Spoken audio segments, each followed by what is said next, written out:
All right, we are live, everybody. Welcome to another episode of the Break the Rules live stream.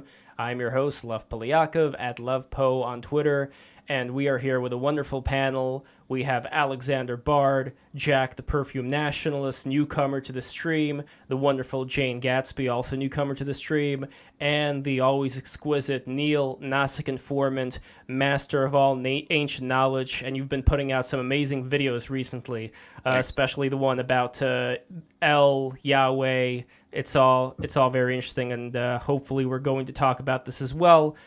But we are talking primarily today about Camille Paglia, primarily about sexual personae. Personae, not sure how to pronounce it, but it's a great book. Highly recommend everybody to read it. Talking about the various expressions of male and female sexuality throughout the ages, and I especially want to tie it into what's happening today.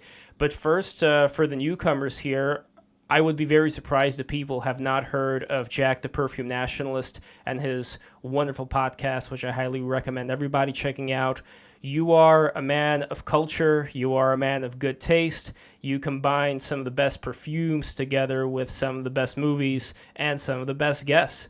You had recently the creator of White Lotus, which is quite something. That's quite amazing. And Jane, you are a wonderful writer talking about a lot of the things that are going on today in our very divided culture. And you're very much in agreement, I think, with Alexander Bard about how now we have to come together into our own tribes. And hopefully, we're going to be talking a little bit about that as well. But I want to start this conversation out first saying, once again, everybody who's listening to this, be sure to smash that subscribe button, like, and please share this video out to everybody you know. Sharing this video out is extremely important to get the word out about BTR, Break the Rules, which brings everybody together. So I want to start out with Alexander. What does Camille Paglia and her work mean to you, especially along lines of sexual personae? Oh, she's an anthropologist, and I think anthropology is incredibly important today. Uh, First of all, anthropology is becoming the first real social science. We never had any social sciences before. We just had guesswork that was deeply ideological, and the whole pretense of social science was that it would be something similar to natural science as well. But you can't do science on human beings. That's impossible. As soon as you try to sort of trick us into a certain behavior, we will certainly, transgress it and do something entirely different just because we're human. So you can't do that. But with anthropology, you can, because you can measure behavior. You have data flows and all that. So we have a golden age of anthropology ahead of us. That's for sure. And anthropology really started in the 20th century. It started kicking big time. You had the speculative anthropologists from Rene Guénon to Marcel Liard, all these guys that did wonderful work. But then at the end of the 20th century, Camille Paglia came along. And just when the first really great female philosophical voices were being heard, from Hannah Arendt on to Julia Kristeva, and philosophy and psychoanalysis were reformed with a new, very smart female voice, Camille Paglia came along and radicalized anthropology with a new female perspective. Not only is it female, I would say that it's way beyond that. It's more like, in my work with Jan Söderqvist, we basically say that any population over time will develop a certain pattern because we were all the same originally. We were all nomadic. Nomadology, the teachings of a nomadic tribe, would have to contain certain truths. And also, we know that we have very shared origin. At least most of us are Homo sapiens. Basically, 97% of us are, and we come out of Africa 40,000 years ago. So we know that we share a lot of things. Any population, and what turns out is that just about every population you measure has about 4% of the population of clear characteristics of what we call LGBT, and another 4% of clear characteristics of what we could call shamanoid personalities. Sometimes they overlap, mostly don't. But that's about 8% of the population. 92% of any population are regular Joes and Jills. That's the masses, 92% of the population, regular Joes and Jills, right? They're Normies. not that imaginative. They're basically reproductive. That's what Joes and Jills are.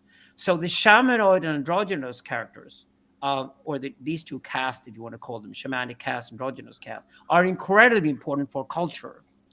And this is exactly Camille Paglia's point, is that the man of mythos, usually a gay guy, the woman who can ride the logos pathos dichotomy, usually a lesbian or similar, have an enormous advantage when it comes to being cultural producers of efficient, excellent culture. And that's exactly Paglia's point. So she rereads art history and finds these very odd characteristics. These odd characters, the shamanoid and the androgynous characters, are as they cross the borders. They go between cultures, and therefore they thrive culturally. And whenever we go away from nature's norm, we go to culture's norm. The shamanoid, who go in between tribes, and the androgynous, who go between genders within the tribe, are these borderlings that actually thrive. I saw it, for example, went to Burning Man the first time. In the normal population, you have 4% of each. Well, it's more like you've got 30% faggots and things at the Burning Man, which is wonderful. They have the best camps and, of course, the best parties, and they sleep with anything that moves, at least as long as their own gender. And then you got another some 40% of people who go to Burning Man have clearly shamanoid characteristics. So these groups, the shamanoid and androgynous, that I want to unify because they share enemies, right? They need to be identified. They need to be defended anthropologically. They're absolutely essential for the survival of any population and community. And I think I share with Camille Paglia this deep interest in anthropology's celebration of these specific characters, the shamanoid and the androgynous. And Jack, would you consider yourself, being a gay man of good taste, to be a shamanoid? Oh, that's very flattering. But yeah, I mean, I kind of subscribe to the old Victorian idea that homosexuals have like women's brains and men's bodies. I mean, it's always kind of resonated with me, not in an entirely like literal 1-to-1 ratio kind of way, but like as a homosexual, in my experience at least, you are more comfortable around women. You kind of grow up in the female world. And then men become more appealing to you as you get older, but they have this kind of exotic aura that you can't relate to, or they're just plain boring and boring when you're a kid. But heterosexual men tend to commune with other guys and bond with other guys, and then women become interesting to them later. But I do think homosexuals have this kind of value as hermaphroditic surveyors of culture and history at their best, because they can see essential truths about gender and men and women and heterosexuality that normal people are kind of blind to. Interesting. And Jane Gatsby, you started reading Sexual Personae. What are some of the things that you're noticing when reading this book, as far as what Alexander is alluding to and what Jack is alluding to here?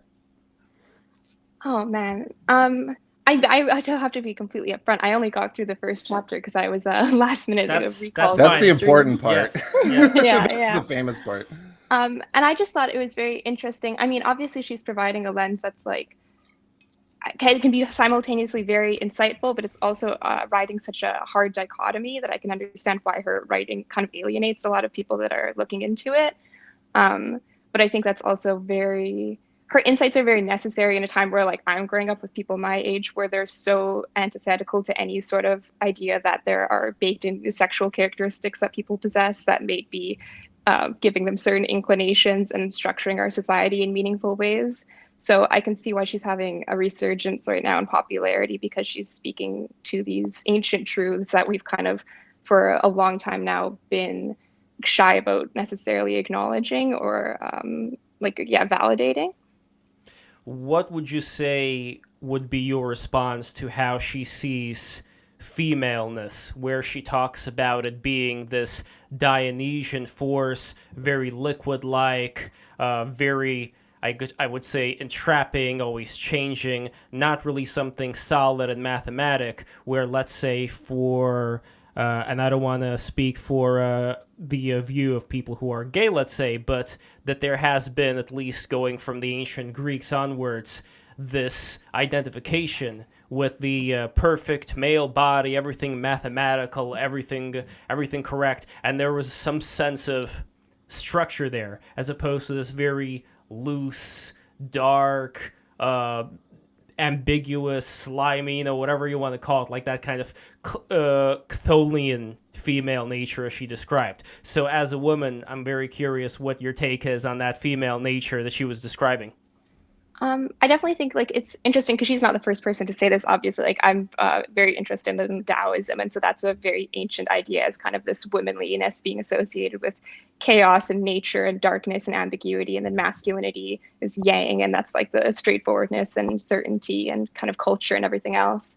Um, I don't. I've always felt like a very like male-brained woman, so I kind of relate to both of those aspects. I think it's interesting because she's writing it from this very kind of decisive point of view, but then she herself says that she kind of identifies with being a transgender person.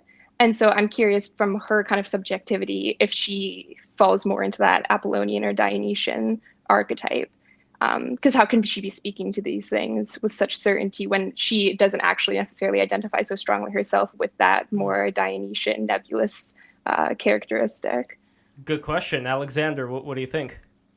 No, it makes perfect sense. So, two guys that are sort of closely aligned with all of us here, obviously Raven Connolly and Owen Cox, and I've happened to have had them here as house guests in Stockholm over the last 2 weeks, and they're fantastic. They're real Poglans. If anybody else would join this conversation, it would be Owen or Raven. But Raven and I worked on a model where actually you could just sit down and have 2 switches, and you could identify all these different differences in gender and sexual orientation in one. You could also include transsexuals in the model. And the way it works is this. So imagine you have 2 switches, like there's one literal worship and there's a symbolic worship. So the literal worship in a heterosexual man, if we start with him, because otherwise he feels outside if you don't start with him, heterosexual man has a literal phallus worship. Otherwise he would like to change his gender. He likes his dick. A pussy is basically a complement to his dick. It's a garden that his dick apparently needs. Otherwise, it doesn't feel like a dick. So the literal worship of the phallus and the symbolic worship of the phallus is the brain or the mind of the heterosexual man. The heterosexual woman has a literal worship of the matrix, her own pussy, and her mamella, her breast, her body. And of course, she also then has symbolic worship of that. She takes to other women culturally. She understands other women. She goes into what we call the inner circuit of a society. That's why women are much better at living in big cities than straight men are. They get along much better. A woman can live with the dog and be perfectly happy. A guy who lives alone kills himself in porn and computer games in no time at all. Straight men are not very imaginative when it comes to urban environments, clearly, right? And they're not on Instagram. So what you then do is then you look at the gay man and you discover that, okay, he has a literal worship of the phallus, just like the straight man has, but then a symbolic worship of the matrix. And the way I describe it is that you can go to even the toughest, roughest gay leather bar, but you will hear Lady Gaga on the sound system when they're fucking each other in their ass. Right? The woman is always present somewhere. If nothing else, it's a faggot at the door who fucks the straight guys who walk through the door. This unity between the faggot and the gay guy, I'm very interested in. So is Camille Paglia. She goes into these relationships that other people have put aside that actually are instrumental to keeping a community together, and understands those. For example, I'm also obsessed with the nightclub owner and the brothel madam who know everything in the community. And it's precisely that it's by reading Paglia I got interested in that kind of work and interested in these characters. And then when you look at the entire trade routes of world history, like the Silk Road, every fucking trading post had a gay woman, a lesbian woman who run the fucking hotel and restaurant, but a straight woman, a brothel madam, who run the whorehouse. And in between them was the bazaar and all the trade went on there, right? Strong women everywhere in these cultures, strong women keeping and gelling it together. And certain men, for example, gay men, also instrumental to keeping a community together. And then you discover that, of course, a lesbian woman then has the switch is that it's matrix worship, literally. She loves to lick pussy and have her pussy licked, but symbolic phallus worship. The only thing we had to work on is the understanding of this, is that basically the straight male mind is a dichotomy, a constant struggle between logos and pathos. The 2 brain halves are at war with each other at all times in a straight male mind. Camille Paglia agreed completely on this understanding of the straight male mind. Camille Paglia she says it that she's grateful she's a lesbian and a butch dyke or whatever, because at least she doesn't have to live with that sort of split brain the straight men seem to suffer from constantly, right? Now, that's not the case with gay men. Gay men are in the mythos all the time. They're mythos all the time. They might have a problem differentiating between fact and fiction. Many straight men are very mythomaniacal, but they're great at theater. You go to Broadway, you go to West End in London, any play with any sort of talent in it is performed by gay guys, period, right? So the mythos mind in the man is the gay mind. It's the gay male mind. That's what's so crucial to culture. That's why we still suffer today from the 10 years of AIDS when, 1 million gay men in the West died. And culture is mediocre today because of it. Fashion is ugly. You know, where an entire generation of gay men who should also be the teachers for the next generation of gay men are gone. This is a typically Paglian perspective. And then, of course, you got the lesbian woman left. And with her switch, it's like, where do you find the logos pathos divide? It took me years to find it. But by sitting down and working with lesbians to try to go into their minds, I discovered it. It's in the relationship between the lesbians. They're obsessed not with the male-female dichotomy. Their yin and yang is the butch dyke and the femme. And the femme is a very strong woman. She's the logos of the two. And the butch dyke is the pathos. And when I start explaining to lesbians, they say, finally somebody gets us. It's like you finally have the tools with these switches to understand how sexual orientation in gender understands. And of course, the last end is that we also solve the problem with transsexuality. If you cannot literally worship the genitals you're born with, they're the wrong ones. Change them. But you can become either straight or gay, doesn't matter. Because you have no idea where you're going to go symbolically after you've taken the hormones. Also fits perfectly with transsexual. So we have a complete model for LGBT in relationship to intersexuality. That makes sense. Wow, that's it's totally Paglian. You see, this is how Paglia thinks. We're incredibly inspired by Raven is a Paglian. Well, I want to get Neil in on this from a historical perspective, or anywhere you want to take this. Well, interesting so far. I didn't know exactly what we were going to be doing, but this is interesting stuff. I was just thinking, what I'm interested in is how normal and accepted all this stuff was in the ancient world. And then all of a sudden, right around 5th, 6th century, it's like we lost that. Like if you go back far enough, Planet of the Elder writes about people who transition. You got Roman Emperor Elagabalus. He was trans. She was trans. You got Hadrian has a cult for his boyfriend who died in the Nile River. And the Dionysian religion itself was basically, you have your Bacchans over here, you have your Centaurs over here, and frenzies and people hooking up, and it was fluid is what I'm getting at. Things were fluid back then. And I'm interested in what happened to that sort of mentality of society where all of a sudden now we look at things like this and we're like, oh God, get away from me. Like, you know what I mean? So I'd like to hear some thoughts on that maybe. Christianity? Yeah, that's the obvious one, right? Yeah. The most boring idea ever, and a lie too.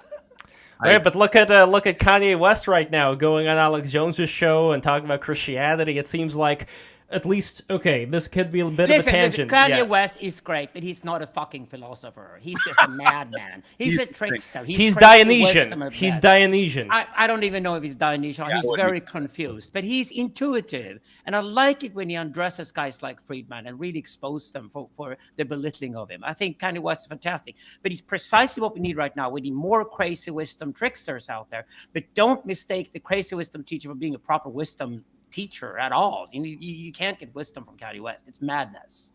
It's a TV show, right? Jack, what is your opinion on the crazy wisdom that's going on today? You'd say, like, and I don't want this to turn into Elon Musk, Kanye West, all of that, although that is in the news right now. Let's face it, we are in the sensocracy. We are going to be a part of it one way or another. So any thoughts on that and possibly how we can relate this to the Chthonian or Dionysian versus Apollonian natures? I find the Kanye spectacle this year to be pretty depressing. I mean, there's a certain entertainment value, but I'm getting tragic Final Days vibes from him right now. He looks like kind of puffy and lost. But this seems to me to be Yang Gang 2.0, which if you were around for that, it was just this kind of absurd third candidate intended to divide the right and suck support away from Trump, and it was such an obvious op. I don't like Kanye's that he's chosen anti-Semitism and protocols of the Elders of Zion as his cause, when the truth is that you should just talk about the evil of the Democrat Party and the authoritarian, the tyranny of the last few years. with COVID and censorship and falsified elections and all of this. This is not the time to be, going after Jews. I don't know. I have been. Can I ask you? Can I ask you one thing, Jack? Then, when he and Candace went to Paris and stole the show with the White Lives Matter T-shirts, isn't the real tragedy here?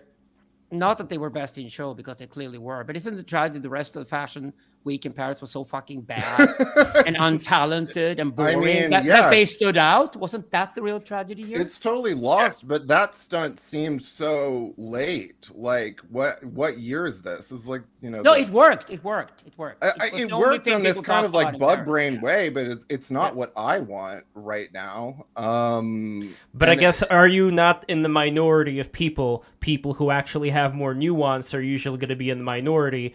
Something that you may think would be, below you, may be something that's absolutely fine to the majority of people, like something that actually excites them, while you would probably be over it already. Oh, come on, Lev. You're always defending the masses. We are an elite. You're having an elite I don't conversation. Trust the masses. No, I don't trust the masses. I don't like the direction conservatism has gone in the last year, the kind of Tucker Carlson endless feedback loop about drag queen story hour. I've been very vocal about all of that, and I think that it's really frankly embarrassing, the continued satanic panics. Like, what will these people do when they find out that, like, there's a pentagram on Motley Crue's Shout at the Devil album? Like, this is just really low stuff to me. And I've always thought that the kind of Alex Jones satanic pedophile elite conspiracy theories are a safe thing because they're so abstracted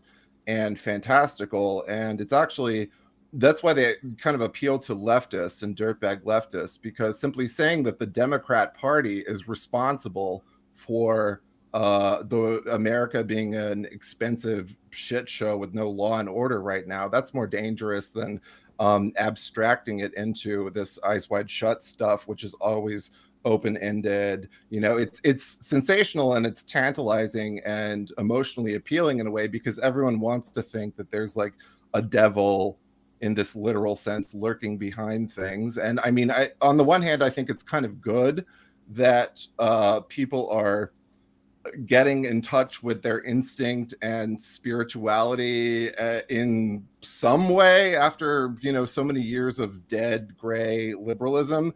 But I think this is really silly, and I think the messaging on the right should be more common sense, free speech, conservatism, not this devolving into endless circular discussions of gays, abortion, and Satan.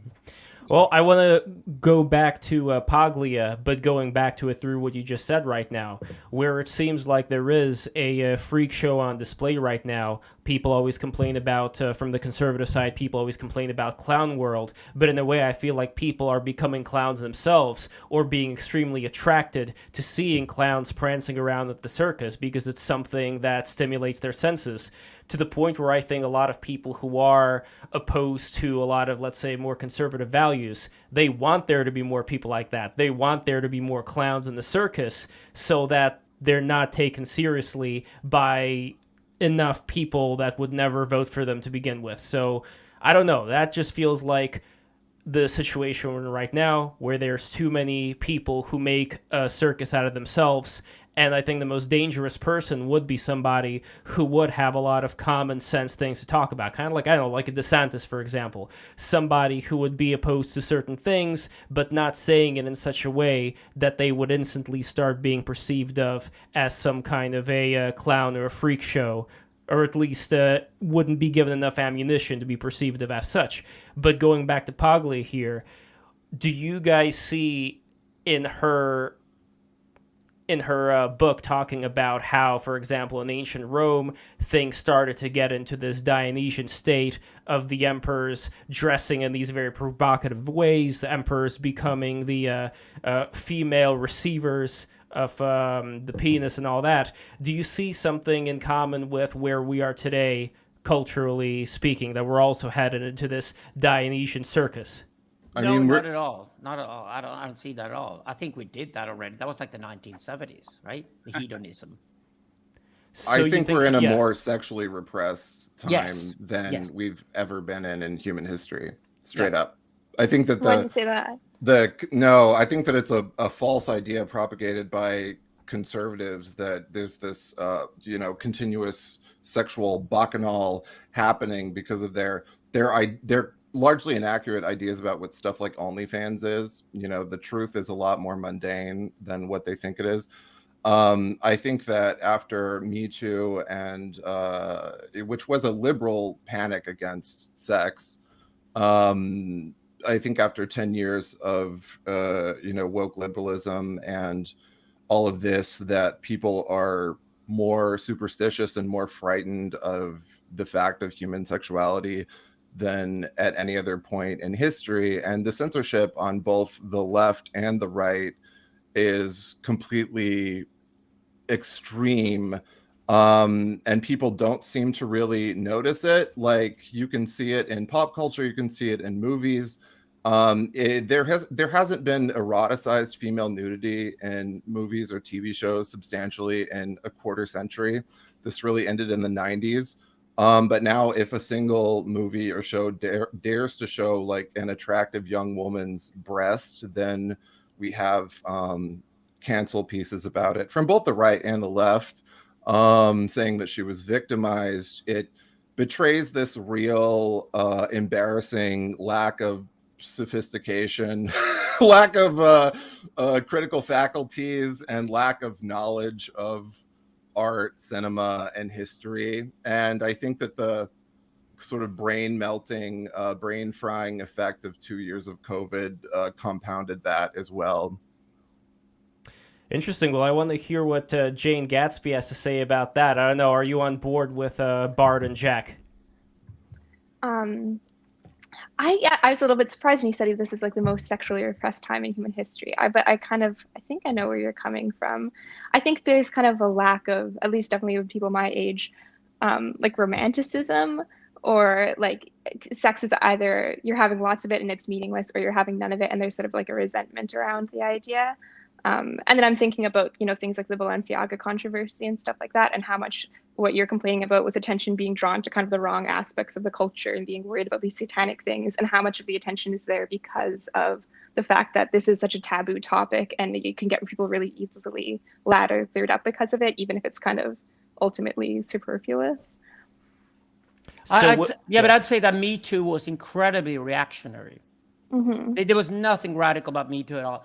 And the problem we have in Scandinavia is that they changed the law in 2018, and we now have a huge scandal coming where thousands of guys, men, have been locked up in prison for rapes they never committed. It's just gone completely overboard here in Scandinavia. It's just been absolute madness the last 4 years. And the reckoning is already happening here. Thankfully, at least, historically, the maddest places are also the ones where the dialectical turnover usually happens. I think there's a reckoning here as well, that we are intensely sexually repressed in culture today. Paglia hates actually what's going on at the moment. She's very, I think she's doing work on Native American Indians now or something like that. I'm also going deep into history, my work right now, because the contemporary times we live in, because they're so repressive and they're so, reactionary when it comes to culture. Politics not even on the agenda here.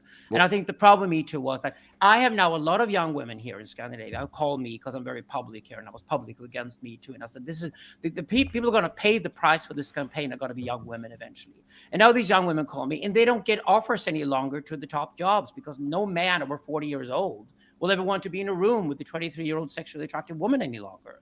Because if she doesn't get what she wants, she can accuse him of anything, including rape, and he will be sentenced for it. This is madness.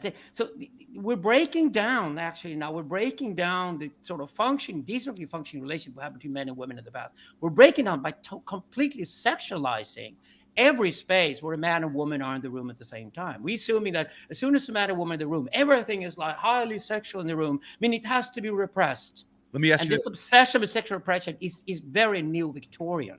That's the way I would describe the 20. All right, first Neil and then Jack, because I know you guys both have something to say as well as Jane. So, Gnostic, go for it. Do you think that the whole Me Too movement might be making men scared to hit on women now? because they think if I hit on No, women, no. The smart guys, they're 28 years old. They make a living. They're decent. They fuck MILFs. They fuck 42-year-old women on Tinder like mad. They don't go close to 23-year-olds. And if they have blacklists now of any younger girl who shows any sort of mental breakdown behavior, just skip her. Don't go close to her, right? Sure. So they have these lists, and they take recording equipment with them to their dates. that's how tense it is here in Scandinavia. That explains them. But what about the others? Do you think they might, it might attribute to why Jack thinks this is a sexual? Oh, we're still having guys who try to have sex with women who are younger than themselves, and many of them get locked up. I talk to these guys every week. But of course, among even female lawyers now, there's a debate here in Scandinavia. What the fuck did we do in the last 4 years? I mean, this is madness. We were supposed to, you were supposed to have evidence beyond reasonable doubt. And suddenly you're talking shit in the courtroom because a girl does, it's perceived as evidence. It doesn't do the women any good either.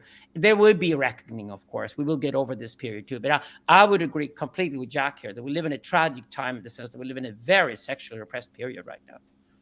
Jack? Very repressed. Well, the demonization of men and basic male sexuality for the last decade has fed into the current transgender mania. And, you ask, are young men like even trying to hit on or have sex with women? No, a large result of this is that they're going on the computer and ordering knee-high socks from Amazon and putting on a wig and just becoming the woman themselves, like Norman Bates. And, I'm making a joke out of it, but really the demonization of men in every single area of life, in the workplace, sexually, I go in the toy aisle at Walmart or Target, there are no toys for boys anymore. Everything is unisex or for girls. And even the stuff like G.I. Joes or like dinosaurs, it will have a picture of like a professional black woman riding the dinosaur. So they have to triangulate, Viola Davis riding the dinosaur. So they have to triangulate through that even more. And I'm saying this as someone who always liked the girl toys too. I didn't even really like the boy toys. But MeToo was a witch hunt against male sexuality, and it was also a liberal reaction against sexual liberation. Because, speaking of Paglia's dichotomy of, women being in the Dionysian Chthonian swamp of, nonsense and instinct and emotion and all of this, MeToo basically made it so that women can retroactively go into the past and decide that any sexual encounter they've ever had was rape or there was a power differential. They have no responsibility. It's it's anti-feminist too, because it's saying that women effectively cannot consent ever, because there's always a power differential. there is always alcohol involved. And Paglia was talking about all of this in the 90s because there were the kind of campus rape panics in the 90s that were overblown as well. And everything she was talking about a quarter century ago kind of disappeared and then came back in the 2010s. And leading up to Me Too and the formation of 2010s liberalism and Black Lives Matter and cancel culture and all of this, there was a sort of reprisal of satanic panic stuff. If you remember, there was a Rolling Stone article about campus rape I was a former editor of erotica, and it read just like all the erotica that I used to edit, and it was proven to be completely false. It was like, this girl undergoing satanic ritual abuse by hot Chad white frat guys. Did anyone pay for that being false? No, but it was an early warning sign that all of that was coming back. And is it also a coincidence, by the way, that we ended up having books like 50 Shades of Grey, as well as... you must not say that. You must not say that loud. The one tweet I wrote that exploded and was like retweeted a million times over was simply a question in 2018. The question was, isn't it interesting that the two most common hashtags on Twitter this year are /MeToo and /50 Shades of Grey? I just asked that question. It exploded because precisely the Paglian attitude is that we brought back the female hysteric, which he hates. It's the worst form of femininity, has been idolized by radical feminists in the most despicable way against women themselves. What Paglia says is that the Puerto Rican mom in her New York suburb who comes out on the street and says, "Oh, fuck you guys." That's the female strength she's always defending. Well, she says that this is womanhood. These women are matriarchs, strong women. Women are strong. They're not weak, hysterical bimbos. And the funny thing is that MeToo brought back the weak hysterical bimbo because it said, "Oh, I don't know what happened. I just slept with a guy 10 years ago, and then I talked to my friends. And 6 years later, I came to the conclusion that something abusive must have happened. And therefore, now I'm going to put him in jail for the rest of his life for rape." It's just, what the fuck is that? What kind of femininity is that? This is the Paglian question. Jane, what do you make of this? Yeah, I definitely think that girls nowadays are growing up very sexually terrified because they're being taught that there's rape and threat around every single corner, but also because the culture isn't teaching, like empowering them to do anything about it. It's not telling you that if you're in a sexual context and a guy's making moves on you and you don't feel comfortable with it, you can in that moment assert your boundaries vocally and remove yourself from the situation. It kind of makes you all placid and like delicate and malleable. And then you have this problem with then later any sex that you look back upon and maybe have some regret around, or maybe there's some drugs involved or whatever, then the culture is now going to reward you for mentally kind of reshaping that experience, where if you just have a mediocre sexual experience, then post hoc you can say actually there was like something malicious that happened there, rather than the culture just normally saying, yeah, it's very typical to have sex that maybe isn't the best, or maybe you regret, or maybe someone's a little bit pushy with you and that's all okay. But then internally girls will make these horrific narratives for themselves. You can't necessarily blame the girls because the culture is incentivizing them to think that way, and it's really like encouraging like to be withdrawn from being willing to assert your own desire and agency in those situations. That's why I think Paglia is absolutely necessary. That's why we're having this conversation today, because we need to go back to her and her defense of classical feminism. I think the best news right now in the world is Iran. Yes. Just like Ukraine is saving liberal democracy. Lev, you and I have had a discussion of that in the past. I think the same with Ukraine are actually not only saving liberal democracy. I use a liberal in the original sense, like liberal democracy. Ukraine is even willing to die for that idea. Maybe Americans and Europeans can learn a lot from that. Well, what's happening in Iran is not that radical feminism has taken root there at all. I mean, all my Iranian Kurdish friends, all my lady friends from there hate radical feminism as it's practiced in Scandinavia. This is classical feminism. This is just women asserting themselves, walking the streets, saying, what the fuck am I wearing a fucking hijab for? Here's my fucking hair. Here's sexy me. Now take it, right? It's a perfect Paglian move that's going on in Iran at the moment. Whether it succeeds or not, I think it's now undeniably so that we will see a return to classical feminism. And I see in Jack also the hope. I'm bisexual myself, at least technically, so I can be LGBT. But at least I also see a resurgence of what I call LGBT classic. I think what is LGBT? I think queer is out in the sense that queer doesn't really add. Queer was never something anybody was supposed to be anyway. And what is that? What is queer? Queer was only added so that fat straight bitches could also walk in the pride parade. Queer is straight people. I mean, straight people. LGBT, the LGBT acronym long ago explicitly distanced itself from actual gay people and went off into this abstract theory world of anyone can be anything at any time, which, like it feels late even talking about this because pretty much everyone is exhausted with the non-binary nonsense. And I think at some point, just like the satanic panic, it will just kind of disappear without a word. I think the non-binary stuff will kind of evaporate. And there will be a kind of reckoning with 2010's transgender mania. But LGBT Inc. has been hostile to gay men ever since gay marriage was passed. That's why it needs to be reconquered, Jack. And this is the point. You go to Uganda or you go to Iran and they execute gay guys for having gay sex. This is absolutely unacceptable and ultimate evil. It has to be fought. The LGBT classic struggle has to return. I know, for example, that the gay movement in Uganda have banned the Q letter. Uganda is the first country in the world where they say, we're not going to have the Q here. It's not us. Crazy. I didn't know that. LGBT clearly has all the androgynous minorities that need to be protected and need to be allied with each other, which is proper transsexuals, proper transvestites, gay, lesbian, gay, and bisexual people. Okay, so they're sexual minorities in any culture probably need to be unified and fight against people who don't understand who they are. The way I do it in men's work is very simple. You have 200 guys at a men's camp. Say you got 4 or 5 gay guys in the crowd as well. You're taking the gay guys on a Friday night, put them in front of all the others on a stage, and they tell the straight guys, you bullied us when you were 11 because you didn't know any better.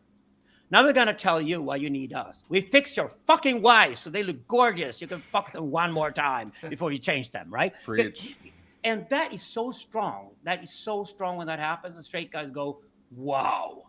This is exactly what LGBT is going to get its power back and its pride back, is by going back to classic, eliminating queer. I wrote a piece in 1998 how this would go wrong. 25 years later, a lot of young gay men and a lot of lesbians are waking up to this message. Yeah, what was wrong with LGBT? Nothing. Q was just added to add what they called the fat straight sluts into the movement, who they never asked for in the first place, right?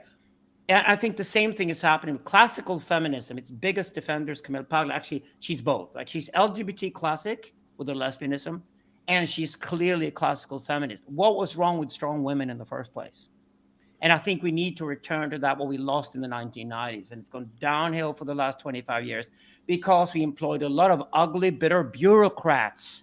And the bureaucrats needed their jobs. So they invented problems that did not exist. And it led to the current mess we have. Do you also see, and this for everybody, a similarity to what's going on in Twitter right now, where it appears as an outsider looking in that there were a lot of jobs within Twitter that now are not there anymore. He fired a lot of people, but Twitter's still going on. And the idea is how many of these useless jobs exist in all different sectors, just full of these bureaucratic busybodies. Are we going to see some kind of reckoning here, not just in Twitter, but everywhere else, when people are going to decide, like, why do we need all these people doing all this useless stuff? But this is the problem. You can't kill them, so they'll still be around. The woke people are now being fired from the tech companies because they discover now when it's tough times and the rates go up at the banks, they discover we can't have people around who don't make money for us. A woke person has never made money for anybody ever. So they let go. But the problem is they're still around. They have no other education. So what they will do is they go more violent, they go more vocal, and they go into politics even more. So expect to find them in academia and politics more than ever because they can't have careers anywhere that is commercial any longer. Therefore, now you get papers coming out of Harvard where they finally admitting that no company ever made more money because it employed woke people or had woke strategies. But it's still a good thing anyway, which is like the North Korean communist argument for having woke people around in companies, right? Harvard are publishing these papers these days because these people have invented that woke was supposed to add value to capitalism, which of course it never did. And now when, it gets more expensive to run a business and get a bank loan, of course, these people go out the door. But since they're not dead, expect them to return as zombies and, horror movie zombies. They're going to return and they're going to be more in politics and academia than ever before. Jack, do you concur? Absolutely. In order to understand this stuff, you have to understand that the Democrat Party operates by creating new problems in order to create a bloated bureaucracy and employ its own members. So you see how gay men were disposed of immediately after gay marriage was passed. So they do this thing where they say there's so much work after they have a clear victory. They go, there's so much work left to do. So this is when transgenderism was deployed in a big way. So that and also all the racial stuff, so that there was always more left to do for these people who sit around and just basically do nothing and absorb donations and massive paychecks. But right now, gay men are hated and demonized on both the left and the right. The left hates us because we are privileged, cis, white figures who have, as it turns out, an innate kind of male conservatism. It's always trouble for liberals when men commune or are allowed to get together. You have to get a liberal in there to break it up.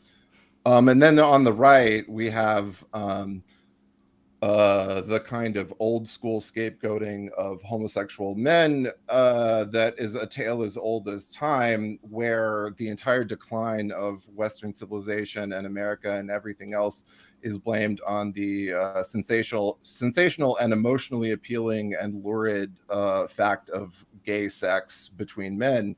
When the fact is that so much of the gender ideology and all of this stuff that they're reacting against is being deployed by women. But it's easier for heterosexuals to blame gay men because, it's just a simple little math equation. So yeah, we're in a very unfavorable spot right now. Well, to bring it back to Jane, would you guys then say that the main problem here is straight white women? No, because straight white women are mad now too, because they got on the chopping block when the term Karen was invented. Okay, that's true. That was like 2 years ago.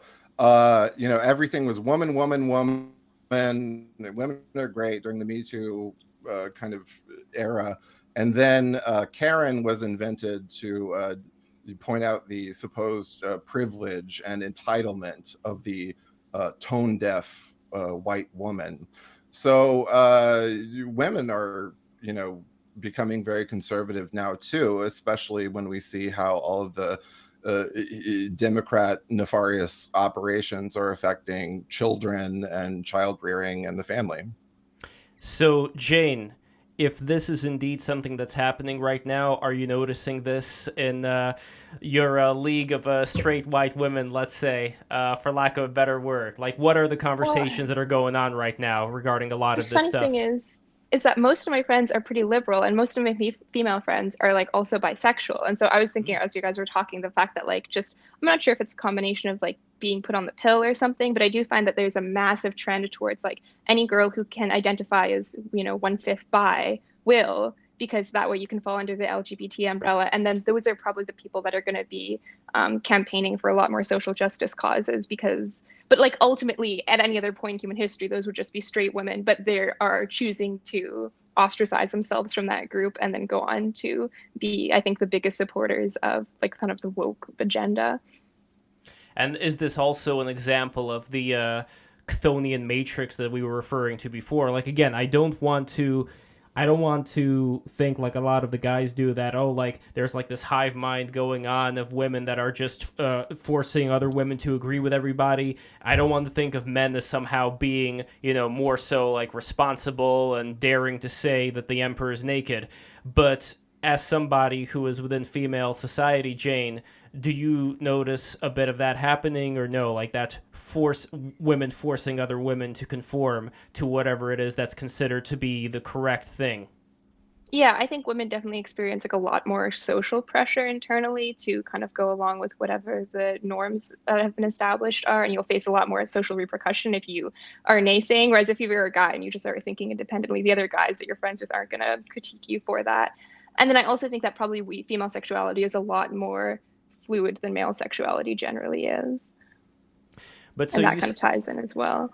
So you then said that right now that your friends happen to adopt this banner of being bisexual right now, and if that is from this pressure that's going on, Alexander and Jack especially, you were talking about how now, because women were labeled with the Karen label, now they're starting to get a little bit more conservative and also seeing that they're on the chopping block as well. So that's why I'm a little bit confused here, which way females, specifically straight females, I guess even more specifically straight white females, are going. Like, are they going to follow more of this SJW route, or are they starting to finally see something's wrong here? Or is it like 50-50? No, I don't think that at all. I think if you go to Scandinavia, and we're just ahead of California, women are leftist and men are the right.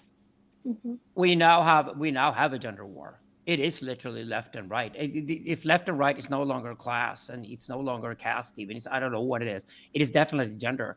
And women are now leftists. We even have conservative, wealthy women who vote for the Social Democrats. They want a huge welfare state. They want high taxation, especially on men, of course. And they feel totally unsafe if they don't get that. They want more government involvement in everything that happens. And on the opposite side, you got the right, and it's incredibly phallic. It's becoming much more aware of itself, asserting itself. And young men know now that women are not going to be with them politically. Politics has now become the gender war itself, and men are going to the right, extreme right. All over Europe, you see the same pattern. I don't see women going to the right at all. I see a few smart women thinking that maybe it's better to Melania Trump than to do any other career, maybe I should just dress up like Russian women do, get a fucking oligarch, and I can go shopping the rest of my life. And I know it's smart 22-year-old women who get 40-year-old husbands now, but they are a small minority among women. I say the vast majority of women over here, at least in Northern Europe, are going to the left, and the men are going to the right. So Jack, this is kind of different from what you were saying just now regarding women being labeled as Karens and now rebelling against that. So would you say you disagree with Alexander's viewpoint then about which way a lot of women are going? Would you say it's different in Sweden than it is in the United States? The Karens are leftists. That's my point. Over here, Karens are leftists. They are leftists in truth, but the way that term is used has this kind of accusatory conservative vibe. Like they use the meme of the hair, the John and Kate plus 8 hair that no one has anymore. That's like kind of a dated thing. It's a white, it's a demonizing whiteness in this way. No, I think that you're right. I think it is a gender war. And I think a lot of the problems unfortunately come from the way that liberalism takes advantage of and distorts and preys on women's natural empathy. Because I think in general, men are pretty pragmatic and want to make government and, every system of civilization function as well as possible.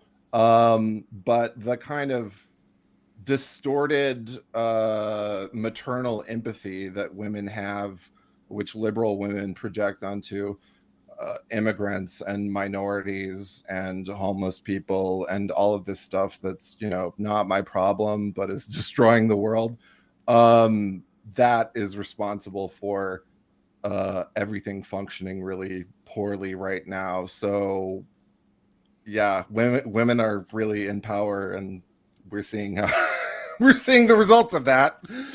So where does all of this go then? Because either it all goes to some kind of a Mad Max style dystopia where at that point it's just like a whole different life, or it goes to something that I can't even predict. So I don't know. Let's actually start with Neil. You haven't talked in a while.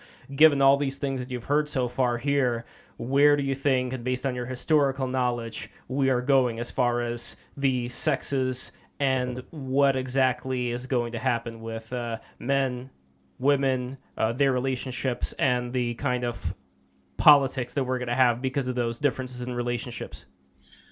To say what's going to happen, I really can't tell you. I don't really know. I mean, it seems like we were talking about earlier in this discussion, it seems like things are getting more repressed than they are open. That's what it feels like to me. And I have a question for Alexander. Alec, you throw this term around that I really think is interesting. This Cavalian mob. I think that relates to this too. So what's lacking in Paglia and comes from Nietzsche is an understanding that Dionysian and Siberian are two different things. Dugin has pointed this out. Russians are very aware of it. So the Persians are aware of it too. So there's the Dionysian swarm and the Siberian mob are two very different things. Dionysian swarm is righteous. Dionysian swarm has every right in the world to exist. It is the good rebellion. It's like the old elite that have overstayed their power and need to be forced out, and therefore there has to be a revolution, right? There's a Dionysian swarm too. Nietzsche and Paglia celebrates that power. Right. It's creative. It's artistic. It is talented. It's protopian, as we call it. It's certainly sexual. It's pathical, right? It's a pathical narrative thing. But the other one is the Siberian mob. What we're seeing today is the Siberian mob. And what happened was that the internet came along 30 years ago. It promised everything to everybody. Hardly anybody got anything. A few stars rose out of it. And it turned out the vast majority of people, as Nick Land has pointed out very clearly, he says that the vast majority of people turned out to be intensely mediocre. Right? And this idea that everybody's creative turned out to be totally untrue. The vast majority of people are just mimicking each other and no creative skills whatsoever. Right. So the problem was that there's this under subconscious bitterness in culture today. And it's coming forward, of course, at Instagram and these social media. And it's coming, it's a dark feminine, basically dark feminine voice. That's what's called the Siberian mob. So Cybele falls in love with her assistant or her son. I don't remember the exact mythology. Addis. Yeah, Addis, yeah, exactly. And then they have of course the gods have to castrate Addis because you can't fuck with him. And therefore Cybele runs around the world with an army of eunuchs following her all the time. Hey, transgenderism. All right. So this distorted bunch of people, the mob, are back. And we know, if you read Girard, we know that we live in a time that's perfect for creating huge lynch mobs that find scapegoats that are totally innocent and go and kill them. And this is the thing. This is the dark feminine in the sense that war is the dark masculine. The lynch mob is the dark feminine. And the problem with the dark feminine lynch mob is that it's internal to the tribe itself. It's in the village square that the lynch mob takes place, meaning it is the beginning of civil war. So the war between people within the tribe, for example, the civil war in America, could very well be the result of woke, since woke has now been accepted both by the right and by the left.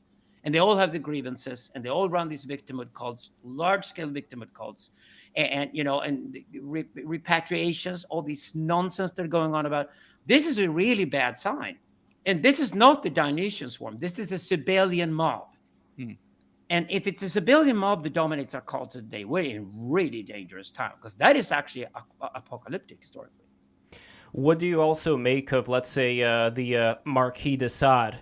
When Paglia was writing about the Marquis de Sade, she was talking about these transsexual experiments with organ transplants. So she was describing here, quote, a sodomist rips the intestines from a young boy and a young girl, puts the boys into the girls, inserts the girls into the boy's body, stitches up the incision, ties them back to back with a pillar to which support them, and watches them perish.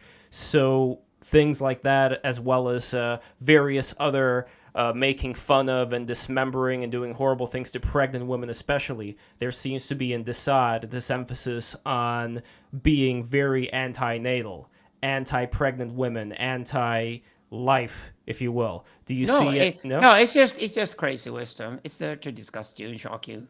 That's what it is. Yeah, all right. That's what it is. Well, I guess reading this. I'm a great defender of transsexuals, as you know. I've led several men into transition to women and the opposite, and it's very easy. It's very easy to see who should do it, and here are the hormones, here's the surgery, do it. And all the good cases, they don't make a big fuss about it. They're never in the media. It's always the failures that come into the media and scream and shout and hate everything, whatever. The problem with transsexuality is that the many success stories we have are the ones that are never told.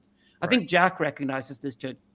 It's like all the good LGBT stories that are out there are not told any longer because LGBT people have been locked into a fucking victimhood trap they never asked for. It's really weird out there right now. I had a lecture the other week for 40 African and Middle Eastern immigrant kids in Sweden who are like now great students, and they work hard and they're big fans of my work and all that. And they hate Black Lives Matter, of course, and they love me for taking a stance against Black Lives Matter because we're not victims. Who come up with this idea? We're fucking heroic. We're strong. We're smart. We're going to conquer the world. We're going to go to Harvard and Stanford and start tech companies and take over the world. And these are Eritreans, Ethiopians, Afghan guys, Moroccans. They're smart like hell. So these guys that I teach over here in Scandinavia, they don't want to be part of this. They see this as a white middle class phenomenon. This was the white middle classes of America and Europe that started hating the working class 30 years ago and therefore took over the left and redesigned the left away from Karl Marx over to Rousseau. And along came Laclau and Mouffe and Butler, and eventually Hart and Negri. It gets worse and worse with these woke ideology. But the woke ideology dismisses class analysis. It dismisses Karl Marx. It goes straight back to, we just got to have different groups in a society that hate each other's guts, and they need to find a fucking scapegoat all the time. And it turned out the white heterosexual man was the most comfortable scapegoat they could find. Therefore, they also created a monster. They created a bunch of white heterosexual men who hate them back with the same vengeance, who are also now victims. Well, that's Siberian on both sides. That's the problem.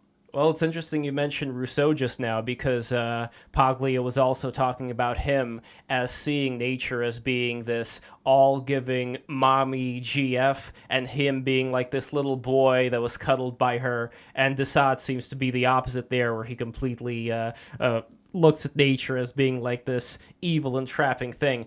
But who do you think abandoned his own children and shitted on them and didn't want anything to do with them and consumed everybody else's money and had bills to pay everywhere the day he died? Rousseau. Rousseau was the classic asshole. You must read Rousseau as a classic asshole who just pompously, with his narcissism, talks about like everything is just given to him. Like, he's just a tit-seeking, sucking 11-year-old, right? He's just sucking the mammola. He's not even ready to fuck a woman. He's just horrible. It's just tragic. But the problem is Rousseau is today the ideal. Yeah, so that's why we have a lot of these assholes who are very much attracted to that same Rousseauian idea and wanting to enforce that kind of equality on everybody else. And kind of reminds me of the Extinction Rebellion people who were going around England and stopping traffic for the working people there who were trying to get them off the trains. And even today I saw this video that Styx reposted of this big guy who was just like picking up and dragging away the climate protesters that were blocking the road for everybody. And well, it didn't work. We all hate them now. Everybody hates the climate protesters. Why would they think it would work? Greta Thunberg is from our town. I know the girl, right? She had her last Future for Fridays here 2 weeks ago. 3 kids showed up. She's already over. Damn. She's dated. She's last year's thing. She's done. But why would they think it would work, though? This is what I don't get. Whether it's that or whether it's destroying the paintings, even though they're behind glass, but still, like, these desecrations. Listen, don't try to understand the mind of an idiot, because they're idiots. Period. Don't even try. All right, and Jane, even though Bart said not to try to understand it, what do you think is going on there? Can there be some dissection of why exactly people are acting this way? And again, is it changing in any way at all? Like, are some of your friends who decided to be an NB for a couple of months, are they like now trying to get around to, maybe this phase is past and I'm moving on to something else? I mean, in terms of the climate protesters, clearly it's idiotic, but at least they're getting coverage, which I think is the only goal. And then in terms of my friend groups, not so far. I see things people keep doubling down in my circles, at least. Something we were talking about earlier is kind of like, is this trend going to continue and get even worse, or is it going to kind of start falling apart? And one of the things I was thinking is that, given that women are kind of like the sexual selectors, that as they become more political, they are going to start encouraging whatever male partners that want to be with them to adopt those same views. And so that's definitely something I've seen a lot, is like guys are kind of stepping down from their more controversial views because they're trying to get laid. I've seen the opposite happening here. So it's already turning. Oh, yeah. Oh, there was a great, fantastic column 2 weeks ago in Etc., which is a leading leftist publication in Sweden, which is kind of flashy and arty. It's kind of a sexy, but leftist, right? And this woman wrote this piece called, "Do I really have to go over to the right to get fucked these days?" And she started talking about all the rightist guys she was fucking. So apparently people are discovering that it's easy, a lot more fun to fuck the other side, which I think is great. Right and left should really fuck each other. Otherwise, why do we have heterosexuality in the first place, right? So it's already turning over here, at least. You tell your girlfriend. Yeah. My last relationship was with a leftist, and the sex was really good. Very interesting. And when it comes to speaking with the White Lotus creator Mike White, I have not listened to this podcast, and I don't want any spoilers, partly because I really want to listen to it in its full glory, but also part of me really wants to know, for somebody like that who is deep within the entertainment world, is he seeing any pushback to the current paradigm or no?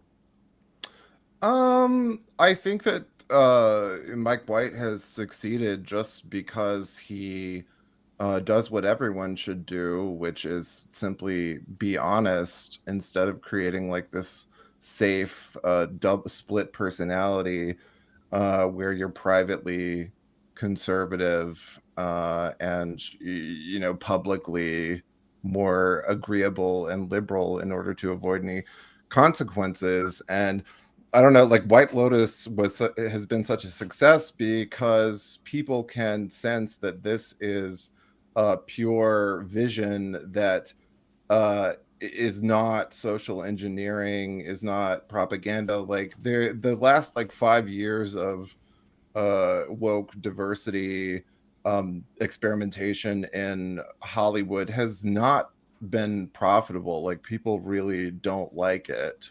No one likes it, but they feel obligated to do it. And really HBO, I don't know who's like managing it right now, but HBO is really leading the charge in subtly fighting back against that kind of censorship, because things like Euphoria also are talked about and resonate and are also really controversial, but not in this corny conservative way of like, this is my art, which is against woke ideology. Like that's stupid. But like the Ben Shapiro production company facts stuff and logic. No, but if you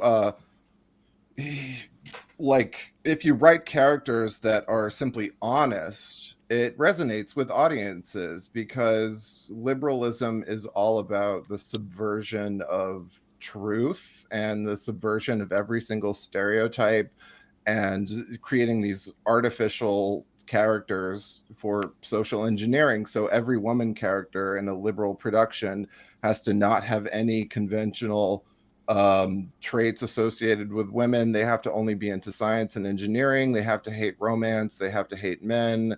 They have to hate femininity. It just doesn't resonate with people because it's not true.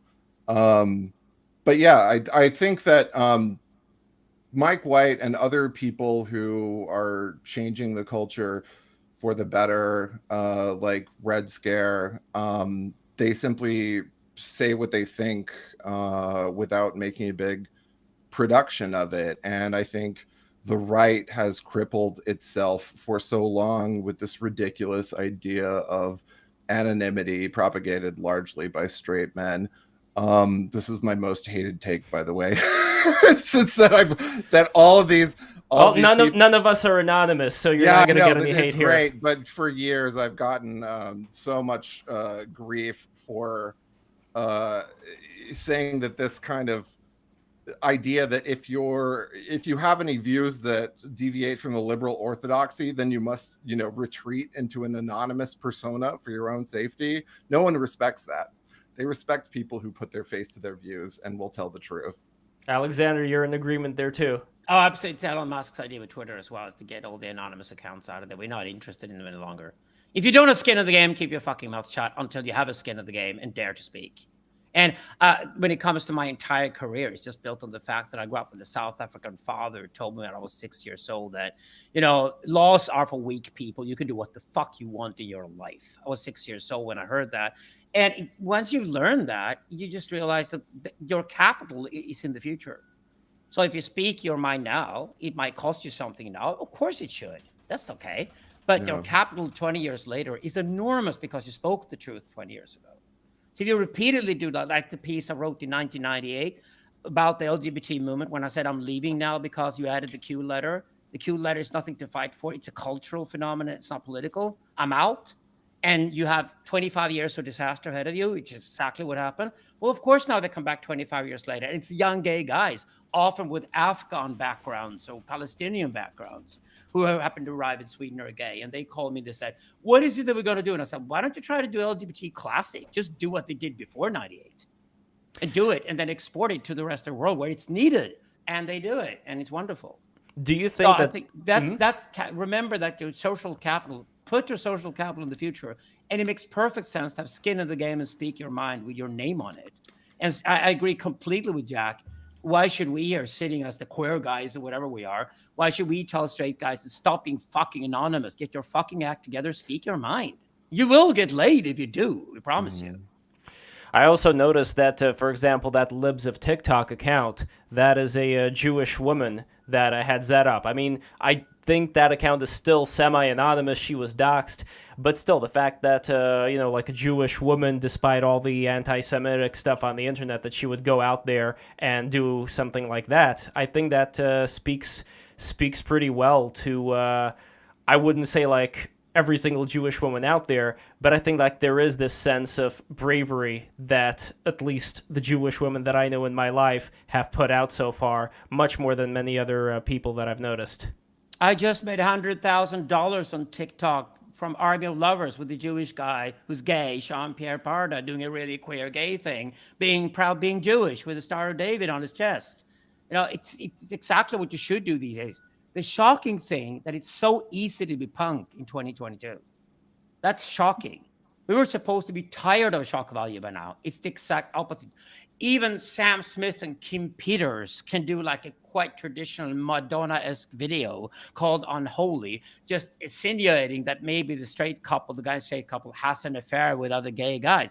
And suddenly is number one of the charts. Congratulations to Sam and Kim. Well done. That's what queer culture should be today. I'm sure Paglia agrees with me. But it's kind of pathetic that it's just 1985 all over again and nothing has really happened. Because we've gone into a sexually repressed state for the last 25 years. Mediocrity is dominated. The first 25 years of social media have been disastrously poor and bad because, the masses weren't that interesting. I'm looking forward to see a new elite establish itself, definitely artistically. I think this elite will definitely be dominated by LGBT and shamanoid personalities. I think it will definitely come out of burner culture and participatory culture because that's exploding everywhere. People take to it. It's wonderful. And I think a lot of great shit's going to happen artistically in the next 10 years. But politically, it will be absolute chaos the next 10 years. Absolute chaos. Yeah, I definitely bet it will be. When it comes to some other movies that I see, there's Tar with Cate Blanchett, where she plays like this anti-woke music instructor, but I think she's being portrayed as the bad guy. So I'm not sure. When it comes to a lot of the major... Jack, you're shaking your head. You may know a lot more than I do. I mean, Tar is an incredible movie, but she's not the villain. She's the protagonist. That entire movie is explicitly anti-cancel culture, anti-MeToo. It's basically a Woody Allen style movie about sophisticated upper class white people. And it is the most direct that any Hollywood production has ever been in condemning liberal ideology in that way and sex panics and stuff. And it gets, it softens the message a bit by making the characters lesbians in a kind of artificial way, because clearly these are problems that affect men. They make the message more palatable by abstracting it through Cate Blanchett, as a lesbian in this Fassbender Bitter Tears of Petra von Kant way. But I mean, if you think that she's the villain in that movie, then you've missed the message. Oh no, I don't think she's the villain. I haven't seen that movie. It's wonderful. I would love to see it. When I go on Twitter, though, I noticed that a lot of the comments say, "Oh, well, they're not really showing this correctly because they're showing conservatives are retarded and can't read media." Like the conservatives have done themselves such an incredible disservice. And you hear that kind of point from the sort of YouTube talking head conservatives, Facts and Logic, which digests the day's Twitter talking points in a so boring. Give you a bulleted list of like that's lame. It's like Washington D.C. brain. But conservatives have done such a disservice to themselves by depicting all art and culture as the domain of the left. That was never true. It's not true. Just because Hollyweird, is full of liberals, does not mean that. But yeah, conservatives can't read a movie. They think that if they see an interview with an actor in the movie where they say they're a Democrat, that means the movie is Democrat. No, you read the text. You read the read between product. the lines. Yeah. I mean, that is personally, that is a big problem that I've had with somebody like Trump, let's say, where you have somebody that's willing to say everything that's on their mind and not be able to be a bit more Machiavellian about how you approach things. Like, if there were more people out there that would be smart, and smart people would recognize that they're being smart in order to not have certain things that are going to, come their way from the press. I wish people would operate at that higher level, but like But they can't, Yeah. because they're tired of cynical nihilism. Hillary Clinton is over, right? They recognize, they rather vote for Cartman from South Park, which is exactly what Donald Trump is for an outsider. Like, they rather vote for Cartman because Cartman cannot keep his mouth shut, and therefore is totally honest at all times, and his narcissism is absolutely obvious. And by the way, since politics has become ironic anyway, why not do it as a TV show? That's exactly why people voted for Trump. I don't think Trump's going to win the next election, simply because I think Trump is being too Trump now. He's just overdoing it this time around. So in that sense, maybe he should have been smarter. I don't know. But, he can't even create alliances with anybody. He's just like Putin. He's a bully. The problem with bullies is that they don't last, right? They don't create lasting alliances because they finally turn against their own friends, even when they shouldn't. And I think that's Trump's problem. So it's a strategic problem there's involved in it. But the reason why people voted for it was precisely because he wasn't a Machiavellian. Anybody started political science and then became into politics probably first became a lawyer and then become a politician. And we had Obama, we had the Clintons, and people got sick of it. And that's why they would never, ever vote for a cynical nihilist again. You cannot go cynical any longer because it's too obvious now. That game's been played. You must be transparent. I guess it would be too much to ask for somebody who would have, I guess I should say, the right ideas as far as implementing policy that would actually help Americans out, while at the same time pretending not to, at least for the press, just so they can get elected, or doing something so that they wouldn't get as much fire from the press. I don't know. Again, that may be too high of a hope that I have that somebody's going to come around. I think DeSantis may be the closest we can get to somebody like that. Are you a socialist, Lev? Do you think politics actually changes much? I don't think it changes much. I think the Federal Reserve is way more important than any politician is these days. And actually, market forces take care of most things, at least in a society. I'd look at politics more as trying to do the least harm possible. That's what what happens these days? When you have a political crisis in a country, its stock exchange will go up because it keeps politicians away from doing bad policy. That's how politics operates in the 21st century. We're waiting for a button we can vote for the AI to do the job, so we don't need politicians at all. I hope so. But before we move on, Jack, what do you think of Bart's point about Trump and that lack of not wanting nihilism anymore? Oh, I love Trump. I think he's the greatest countercultural figure of my lifetime, and one of the greatest president too. And I think that his major achievement was making people aware of how the news media operates and how the media operates. And he came at just the right time for me, as I started supporting him in like May 2015 when everyone thought it was just a joke. But he swept in like this, Final Fantasy, like guardian force, just as wokeness was getting so bad, like in the culture at large and in, my personal life and everything. And he was just so funny. He resonated with me because, I'm obsessed with the soap operas in the 1980s, and he was this J.R. Ewing soap opera character coming in and just offending all the right people. Right-wingers immediately began complaining about him, and because he, was a pretty effective kind of centrist liberal leader. And look at how bad things are now under Democrat rule. Everything is expensive, dysfunctional. That's what Democrats do. They sow chaos. But I do think that the right it likes losing because losing is safer. And so it's going to cripple itself by doubling down on this Tucker Carlson style stuff about grooming and abortion and gays, which alienates normal people. I think Republicans lost the recent election because of all the theatrics around abortion. And all the right wingers I saw were celebrating that, and I thought it was really idiotic. So they like losing. They like losing. Alexander, any response? Yeah, Jane, I want to hear your view on abortion, Yeah, Jane. the A word. It's yours. On abortion?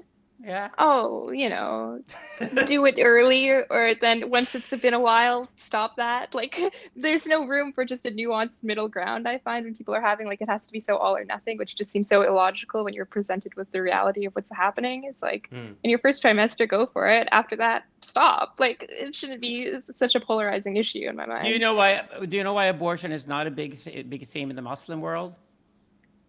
No. Because they were smart enough to agree from the very beginning that it's, the embryo is only interesting after 3 months.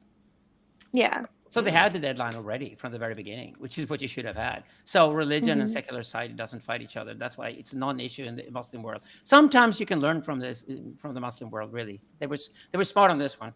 America's stuck in it because America can't decide, because America's two extremes here. Either it's sperm inside egg and somehow that's life, or it's just... I don't know where the other end goes. And that's I feel like there's also a difficulty too, because the two opposing views will never be able to see eye to eye, because one's taking a much more romantic point of view when you're like looking at this dormant potential of this thing, versus the other's looking at just the hard scientific realities. And so when you're operating on two different levels of analysis, there's no way of kind of talking to one another, because one's adopting this really romanticized, like, long-term view, and the other one's just like, well, a clump of cells is you can have miscarriages all the time and it's not a big deal. Yeah, I mean, that may be one thing that we could possibly meet in the middle on here when it comes to people who are far more against abortion. It's not abortion itself. It would be more of this idea of what are people living for. Like, if people don't have some goal of, like, I'm going to have a child, I'm going to have this family, the impression that more conservative people have is that, well, these people are just going to be dilly-dallying around, not really doing anything in their lives that gives them meaning, and we're just all going to descend as a society. At least that's kind of what I see beyond any of the questions of, like, what is life, when is life actually sacred. That is something that possibly there could be some liberal-minded people that could kind of see the point there, like, yeah, what are we living for? What I are think we it also kind of ties in with the kind of modern fear of, like, rape as well, is that, like, the idea of becoming pregnant when you don't necessarily want to have a child is, like, the worst possible thing that could happen to you, rather than something that's a very just natural consequence of having sex. And women my age aren't really taught to think like that. Like, this doesn't have to be some horrific trauma. And actually, probably most of women who get pregnant unintentionally and end up having the child find that they derive a lot of meaning from that, and they aren't horrifically traumatized from this experience. But the culture now has a narrative where this is, like, the worst possible thing that could happen to you, is being forced to carry a child to term that maybe you weren't deciding to have. But there's because it will make you conservative. But let's take a Paglian perspective. I've discussed it, of course, with the Paglians, like Fanny Norlin and Raven Connolly, and they like the idea. Is that we haven't really pulled classical feminism all the way through, because if we did, we would propose that half of society, the feminine half of society, would be completely adjusted to the feminine biology. In that case, the normal thing for women would be to have children between 18 and 28 years of age, and that should be encouraged. And then at 28 years of age, a woman can decide what higher education she wants to go through. When she goes to Harvard, she's 32, 33. 35, she flies off and has a career, and she will have a career until she's 85 years old. She can have a 50-year professional career with teenagers by her side when she starts. And when these girls think like that, when they start thinking Paglian feminism, where feminism should be today, if it stayed with classical feminism, developed the last 30 years, it would probably today be totally pri-biology feminism. Why should we fight the power of the female body? Why shouldn't the female body dictate how women should be supposed to live their lives in our society? And why don't we allow women to live that life? Because at the end of the day, all men know this one thing. A society is never more civilized than its women's willingness to have children.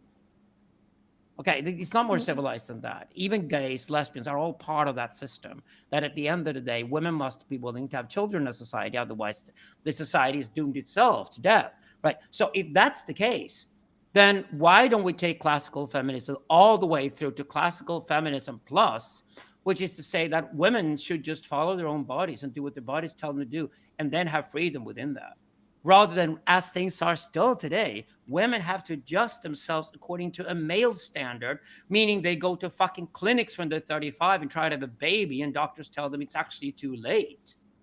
That's a tragedy. Millennials not having children or not having them until they turn 40 has been disastrous in so many ways. And one, I think, is that contributes to the millennial witch hunt hysteria around any subject involving children.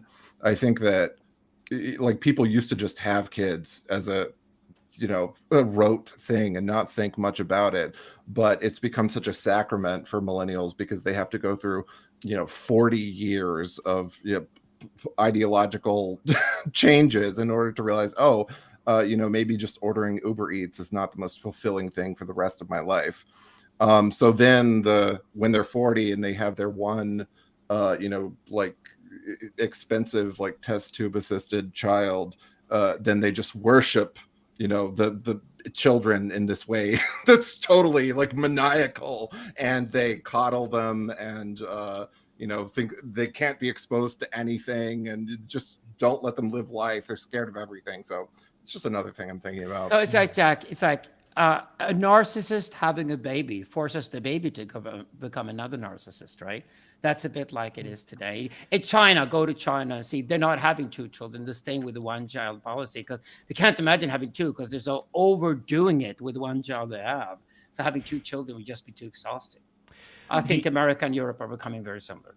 Now, I know before we talked about the drag queen story hour and all that, where, Jack, you're saying that people are making way too big of a deal about a lot of these things. Just to push back a little bit on that, though, when it comes to some of the parents that would encourage their kids to start, wearing dresses and adopt all these things, not because the kids themselves may be interested in any of that stuff, but because that happens to be the thing that's in vogue right now, would you say that is a problem? Yeah, that's a huge problem because well-meaning 30-year-old woman counselor would have told me that I was transgender as a kid because I liked girl toys and hung out with girls. There's this bizarre like gender essentialist conservatism in the transgender mania of today where these they are rushing to they rush you to these radical like surgical and ideological interventions if you deviate from the perceived gender norms whatsoever. And nobody ever gave me trouble in my entire life for liking girlier things and all of this. They didn't even in the 90s they didn't even it's not like Hollywood movies depict it. Nobody even like really thought of it as gay. They were just like, he's a kid. He just does his own thing. He's an individual. So when you were in school, it's not like the jocks were picking on you saying sissy and no, everybody. No. I didn't receive any social backlash until I became a conservative. None for being gay whatsoever. And this was now you are the thinking man's Milo. Well, please. I said thinking man's. Oh no. I mean, I don't want to be the current one, but he was good in 2015. But he was a good trickster. He opened up. No, he was good great in 2015 , but he's run that into the ground in his current just like Jordan Peterson opened up. A Catholic ex-gay. I can't think of anything more repellent than a Catholic ex-gay right now. Oh, he was on Church Militant, and they when they showed his name on the screen, it said ex-sodomite. Like, holy no. This is the thing. He desperately wants to fuck the boys and be fucked by the boys, but now as a sin. Yeah. I mean, I'm a pick-me too. He's a classic Catholic, in other words. He's just what Catholics always were. He's just like. Well, if you're gay, then you receive the reward of straight male attention when you say kind of like conservative talking points that they themselves are not allowed to say. Yeah. Which is I've been through that whole rigmarole and I've come out the other side. But yeah, he's a pick-me. It's just like this ex-gay. Whether it's a joke or not, I mean, it's absurd. Like the idea of like conversion or celibacy or the Richard Spencer haircut that he had in that Kanye video. I mean, if you're gay, you can't change it. Sorry, you can't change it. You exist. You've always existed. You can't change it, and you're You going got to go. those switches from Raven Khan and Alexander Bard. You can't change those switches. They're there. You have to live with them. But Alexander, would you say, though, that back to Trump for a second, that Trump was also serving that role as the trickster, at least back in 2016? Maybe there's something there with Jordan Peterson, Milo, and Donald Trump that we needed them in 2015, and woke would have been even worse today if they hadn't been around. But they were all tricksters and crazy wisdom.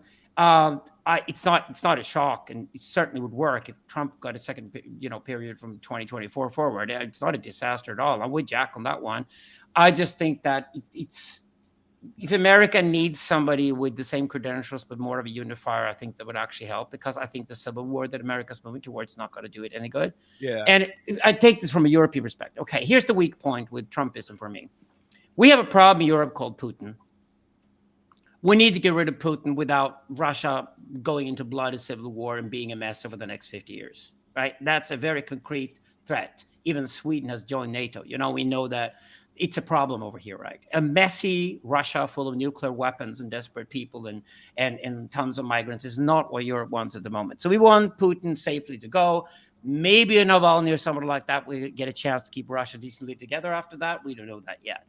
But the problem is that it could be really, really messy. And right now, a guy like Trump in the White House is not going to help us sort this out. Not a Biden either, but a firm guy with a firm policy in hand who knows how to handle Russia and therefore also knows how to handle Iran and therefore also knows how to handle China, because we're going to have messes in all these three places. Kanye West.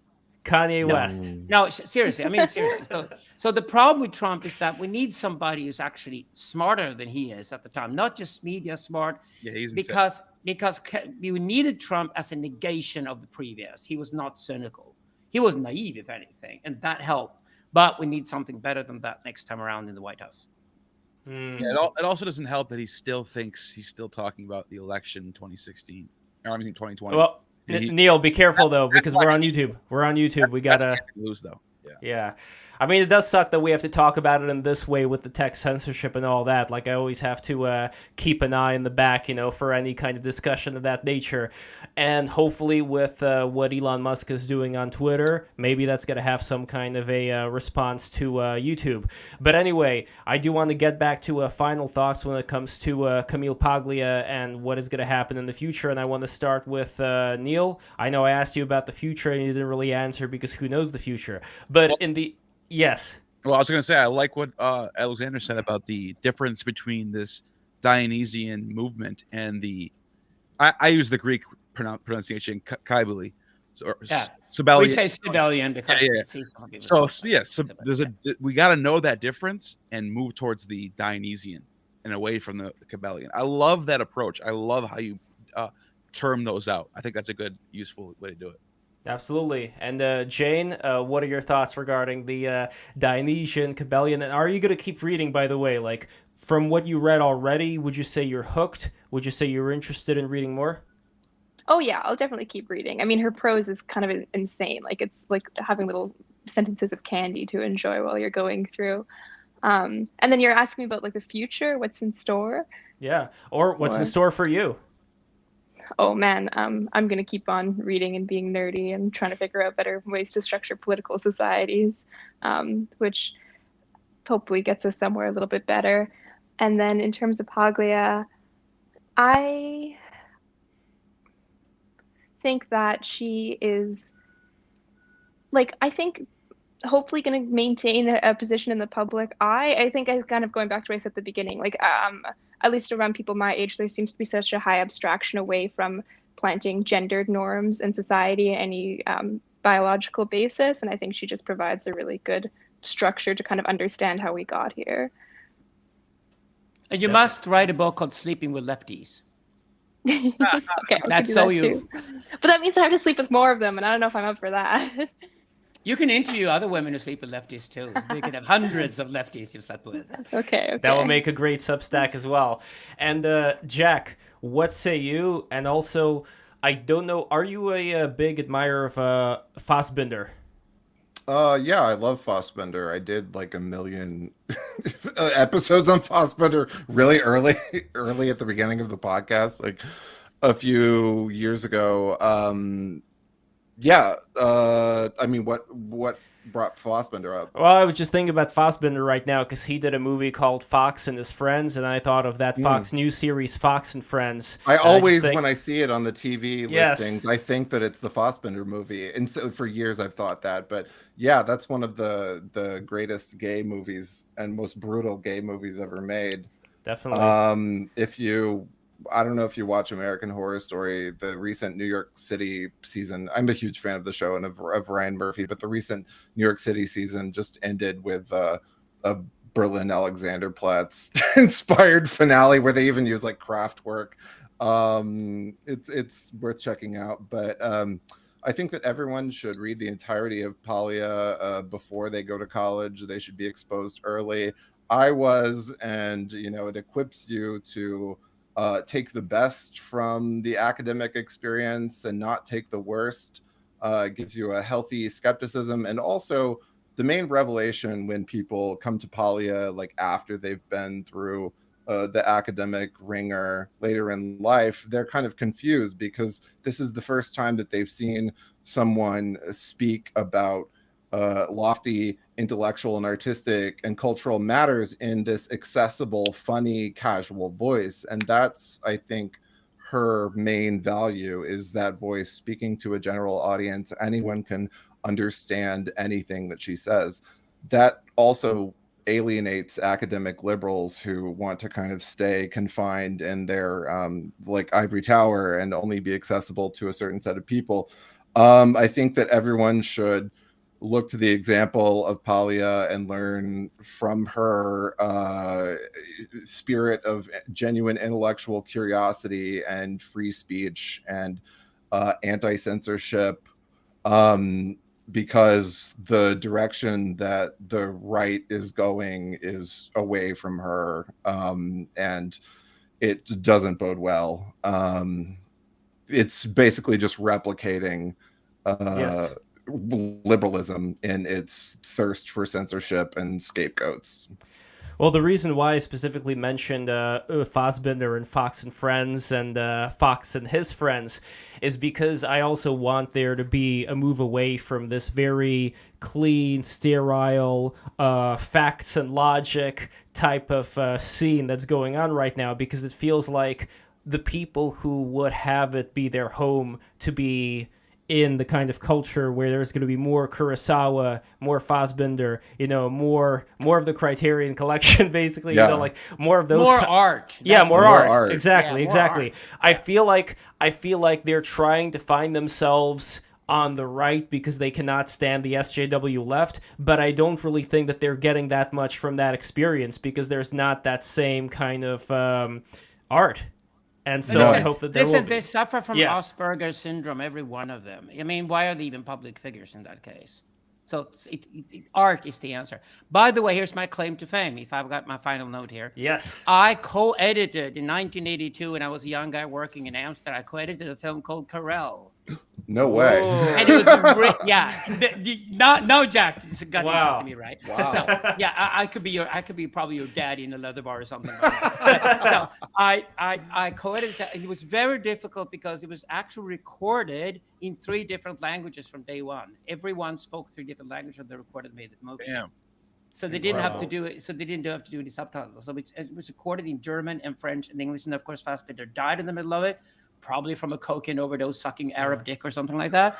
And then after that, the film had to be finished because it was his final film. I think it's beautiful, by the way. I loved it. He dedicated. Is it the case he dedicated it to his lover who died, who was from the Atlas Mountains, Salem? I don't know how to pronounce his name. Yeah, his big love at the time. Gay guys have big loves for 3 weeks, right? Yeah. So his big love at the time. This guy was pretty close to him, and he even brought over his son from the Atlas Mountain to join them. But the interesting thing with the movie is that it's so damn radical. It's not the guy who gets the dick up his ass is gay. It's the guy who fucks the ass is gay. Now, if you showed Carell seriously in the Middle East, all Muslim men would be very confused, because we have this That's idea always been that, my theory too. I mean, I've always said like that's the topping is point with the gayer movie. than That bottoming because you have to get hard for a Sean man's Chenet ass. is fantastic. Sean Chenet was a fucking genius, right? And Sean Chenet's point was this with the story, and then Fassbinder really made this sort of over-the-top operatic kitchen movie just to make that even more explicit. All right, now I'm going to go to Super Chats. So if anybody has any final Super Chats that they want to send out, need those Super Chats right now. So Super Chat number 1 from Dunkachino, 199. Alexander, would you rather Carl Philip be king? Oh, God. I just said that I'm waiting for the AI button I can push so that politics is dead and over. Okay, we have a monarchy in Sweden. Our monarchs cannot even spell their own names. That's where it all ends up. We're like, this is Versailles 1789, and Versailles survived, and it's called Sweden. But it's great to have a monarch who has less power even than regular citizens. Hopefully the same thing will happen to politicians. They'll be so out the door. They will only have TV shows in the future pretending they're still important, although the rest of us laugh at them. Politics is dead. Academia is dead. Mass media is dead. Commercial industry is dead. Digital has just arrived. Here, here. So before I move on to this last super chat from Alex S., who donated $5, one other thing I'm remembering from Fox and his friends, a scene I liked, when Fox and his friend with the mustache were in Turkey, they were dressing up like the Mario Brothers. It just visual. I don't know, Jack, if you remember that scene, but yeah, that was pretty nice. Anyway, Alex S. for $5. In an age which everyone has near instantaneous connection to everyone else, could you all speak upon the importance of privacy and membranics? Okay, membranics, yeah. Okay, so we touched on it before, but I think what's going to return in a big way is private and sacred, meaning you have really, really membrane towards the outside world, and what's said in the sacred room cannot get out. I think that return to what we call an aditonology, that there's a specific space, a sacred space, where regular laws and rules don't apply, is going to be absolutely huge. It's called Tantra in Eastern culture versus Sutra. And we need that in Western culture because in Christianity it was called sin. In Islam it was called sin. And the reason why we secularize now and we're killing Christianity and Islam is because we need to return to a world of worlds, or different worlds. And I think this idea of the private and the sacred is going to come back big time. I mean, every gated community built today Like in the Greek, world is the something Greek like mystery that. cult world basically has to come. Yes. Yes, exactly. You and I have touched a lot about that, Neil, in our conversations too. But and private and sacred is coming back big time. Yeah, and I want to give I the think yes. if you take these communities like the LGBT community, even they will then explore that. Why did we tell the world about our life? Why did we let anybody in? Why don't we just close the door, live our lives as we wish, and don't tell the neighbors? And we're better off if we do. You know, I think that's part of LGBT Classic, is discovering that. Why don't we make this into a tantric exercise, meaning we don't tell anybody what we're up to, and why the hell would they know anyway? It didn't benefit us, did it? Sure. Yeah, that outwardness, that was the new Coke, and now it's going to be Coca-Cola Classic. So I do want to go to Jane Gatsby for final thoughts, just because your article, Beyond Democracy, the Network City, I think is very much related to what Alexander was just talking about. So is there anything you would want to say about that, as well as plugging everything else that you would want to plug, and then plug for everybody else too? So sorry, what you think my article is connected to what about Alexander was saying? To have these more private communities that are going to start and not attempt to change everything that's going on with the normies, so to speak. Yeah, I definitely see a future where kind of the internet enables people to network and find communities of like-minded people and then congregate physically with one another and be able to kind of build societies or have conversations that aren't trying to convince the rest of the world to get on your same page, but you just go, oh, you know what, we feel this way and we want to do it like this, and so we're going to do that. And I'm excited about the fact that technology, I think, is going to enable a new era of kind of human civilization to come in, where we can start thinking about structuring our social relations more in terms of voluntary participation, rather than being like, well, I live here, and so I have to convert everyone who's surrounding me and on the streets to share my opinion. You're never going to get anywhere with that. so yeah, I've got a series called Wonderland online where I talk about these ideas, and I'm going to be releasing another episode at the end of December. Go to welcometowonderland.substack.com. That's how you find it. Highly recommend. Please support Jane Gatsby here. And one last super chat from Dungachino 199. Bard, will Pakistan's collapse be good for the world? I'm not sure Pakistan will collapse. Who came up with that idea? I think Iran is close to collapse at the moment. Yeah. Maybe he meant Iran. I don't know. Yeah. But yeah. Yeah. Okay, they're different countries. Okay. Learn geography, then you could ask more questions.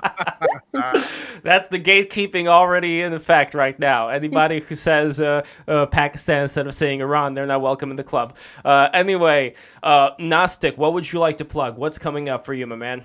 Just check out my channel, youtube.com/Gnostic Informant. Do a lot of stuff on mythology, ancient history, and psychedelic stuff like, philosophy, shit like that. And you have Alexander on as well. Yeah, a few times, and more to come for sure. Excellent. And Jack, what would you like to plug? Of course, the Patreon, Perfume Nationalist. Yeah, it's patreon.com/Perfume Nationalist. I'm about to do my 200th episode. I have a ton of episodes up for free on Apple and the usual places. But the show is intended to be listened to from start to finish from the very beginning. So you have a lot of work to do. But yeah, please subscribe to the continuing story. It's basically a book club for me now, where I just, talk to people about movies and books. Have a little meeting every week. So nice. It's fun. And do people find you on Twitter or Grindr or both? Both, hopefully. On Twitter, I'm at Lotus__point. I don't currently have a Grindr profile, so I guess just DM me on Twitter. And who is the actress that you have on Lotus Point, the avatar? She looks very familiar. It's Donna Mills from Knots Landing, which is the greatest nighttime drama of all time, and it's the source of my old theme song, and it's kind of a sort of organizing work to what I do. I'm just obsessed with soap operas, so.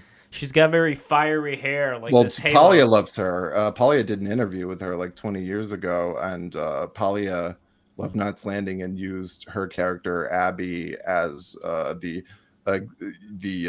exemplar of the Amazon feminist that she talks about. Nice. And Alexander, I know you never want to do plugs, but is there any final thing you would like to say before we go? Okay, Proselyte event is finally coming out. It's coming out in April 2023. The Proselyte event is going to be 1,200 pages thick.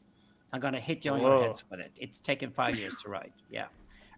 Neil is very into it, so he gets the ideas in the book. It's coming next year. That's the only thing I'd plug. Other than that, I'm going to go out in the forest and kill animals with lesbians, because lesbians are great hunters. And that's how gay I am. I'm basically a lesbian with a built-in dildo, as my girlfriend calls me. So that's why I'm LGBT. And the rest of the winter I plan to spend in Bali. Nice. Yeah. And guys, don't forget to follow me at LevPo on Twitter.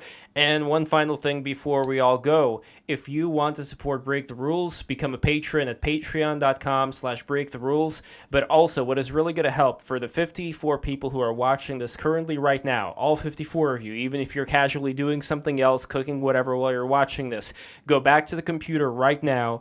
Click the like button. We got to get all the likes in there. Click the bell to make sure you're subscribed and getting notified of every single episode. And lastly, what's extremely important, take this link right after the stream is done and share this with everybody. Well, not everybody, if that takes too long, but with the people who you think this is going to resonate to the most. Share it with them right now. I cannot stress that enough. I'm talking to all 54 of you right now. As soon as the stream is over, share it. So thank you guys so much for watching. We will see you very soon. Give my love to everybody.